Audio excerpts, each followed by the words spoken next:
బోరుబండిని చూడంగానే మీకు ముచ్చటేందో కొంతవరకు అర్థమయ్యే ఉండాలి. ఎస్, మీరు అనుకున్నది నిజమే. ఎన్నికలకు ముందు ఇచ్చిన మాట ప్రకారం ఓడిపోయినా కూడా బోరేయించింది గీ అక్క. పేరు బండి విజయలక్ష్మి. కుమరం భీం ఆసిఫాబాద్ జిల్లా కౌటాల మండలం కనికి ఊరు ఈమెది. మొన్నట్ల జరిగిన గ్రామ పంచాయతీ ఎన్నికల్లా ఏ పార్టీ మద్దతు లేకుండా సర్పంచ్ గా బరిల నిలిచింది. సర్పంచ్ గా గెలిపిస్తే హనుమాన్ గుడి దగ్గర బోరేయిస్తానని మాటిచ్చిందంట. కాకుంటే ఆమెకు ఆ ఊరి ప్రథమ పౌరురాలయ్యే భాగ్యం దక్కలేదు. గదేనుల్లా పోటీ చేసినా ఓడిపోయిందన్నట్టు.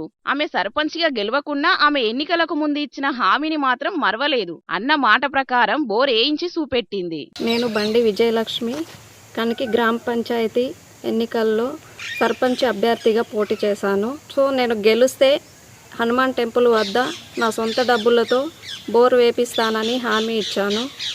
అనుకోని కొన్ని కారణాల వల్ల ఓడిపోవడంతో నేను నా కార్యకర్తలు ఇచ్చిన మాట ప్రకారము మా సొంత డబ్బులు జమ చేసుకొని హనుమాన్ టెంపుల్ వద్ద బోర్ వేయించడం జరిగింది. ప్రజలు సర్పంచ్ గా గెలిపియకున్నా ఇచ్చిన మాట ప్రకారం దేవుని గుడికాడ బోర్ వేయించి అందరి చేత శబాష్ అనిపించుకున్నది. కానీ ఈమె ఈ పని చేసి ఎన్నికల్లో అడ్డగోలు హామీలిచ్చి పని చేయకుండా పొంకనాలు కొట్టే లీడర్లందరినీ తువ్వాలల చెప్పు పెట్టి కొట్టినట్టే చేసింది. ప్రజలకు సేవ చేయాలి, మంచి చేయాలనుకుంటే ఏం అడ్డం కాదు, చెయ్యాలనే సంకల్పం ఉంటే చాలు అని నిరూపణ చేసింది. చూడాలి మరి ఈమె చేసిన పని చూసినాక ఎంతమంది లీడర్లు ఇచ్చిన హామీలను యాద్ చేసుకుని అమలు చేసే పని ముంగటేసుకుంటారో.